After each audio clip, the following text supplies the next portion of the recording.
very lucky. I'm a doctor, uh, and so I'm okay.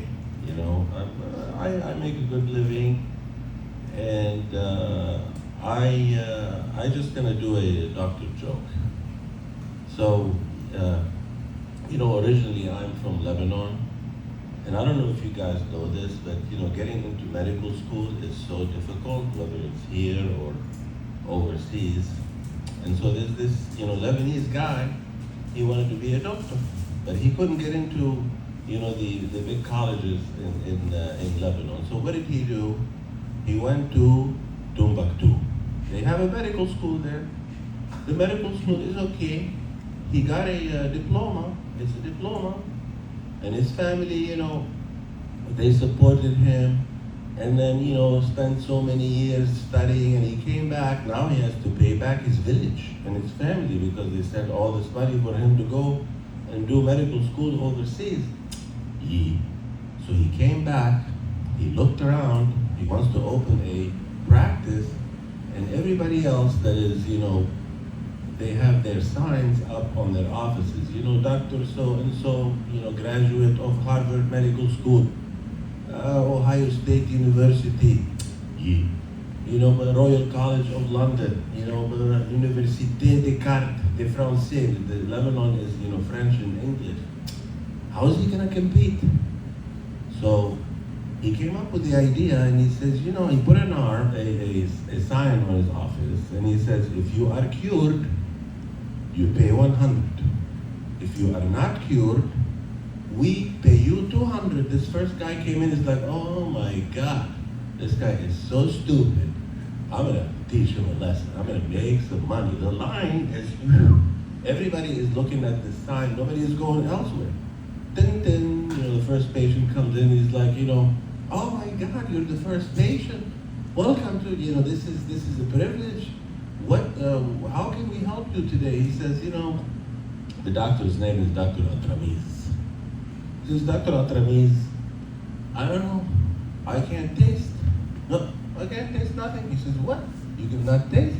Get on the examining table, please. He gets on the examining table. Just he examines him, like, open your mouth, check him, like, listens to him. He says, he has an assistant. Assistant, he calls him, he says, please give me jar number 13. He says, what? Jar number 13? Are you sure? The assistant says, yeah. He brings the jar number 13, opens the jar, puts the spoon in it, open your mouth. See, in Timbuktu, they make their own medicine. Okay? So they open your mouth, boop, puts it in his mouth. He says, what? Caca? He says, oh, so now you can taste, pay 100. Yeah. The guy left it, he's like, how is it possible? So he's like, okay, I gotta come back tomorrow and make 200, so I'll get my 100 back and 100. And so oh my God, we love repeat customers. Now, all of a sudden, this doctor, he has a secretary. Dun, dun, dun, dun, what's your name? Pop, he signs in, goes in. It's like, oh my God, how can we help you today? He says, doctor, I don't remember. I lost my memory. There is nothing. Tell me one thing now. 5 minutes later, it's gone. He says, how is it possible? Get on the examining table, please. He got on the examining table and open your mouth.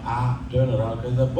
He calls his assistant. His assistant, jar number 13, please. Now the guy is sitting there. If he says something, he knows, that he starts to remember. So he can't say anything. And so, and he said, is it possible to be the same jar? Maybe they have different medicines in Timbuktu. And so he brings that jar number 13, opens the jar, puts the spoon, opens your mouth, boop, puts it in his mouth. And it's like, what? This is the same caca? He says, oh, now you remember? Pay 100. So he pays 100, he leaves, he goes home, he's like, this is not, how is it possible? If you are cured, you pay 100. If you are not cured, we pay you 200. I mean, it's simple. So he comes back the third day, he's like, doctor, I'm sorry, but, I can't, the system down there is not functioning. He says, what? He says, yeah, I can get it up. Can you try? If you want, it's not happening. Honestly, he got the system now. He's like, what? No. Are you sure? He says, yeah. He says, get on the examining table, please. He gets on the examining table. It's like, oh, he calls the assistant. He says, assistant, jar number 13, please. He's like, the guy is listening. He says, what? Jar number 13, you motherfucker. You think I'm stupid? Look, I'm gonna fuck you and fuck your little secretary outside, fuck your wife, you think I'm stupid? You always gonna feed me shit? He's like, oh, so now you can fuck? Pay 100. Thank you guys, I appreciate it. This is the As a Matter of Fucking show. The As a Matter of Fucking show. So thanks Tony for allowing me to do this, I appreciate it.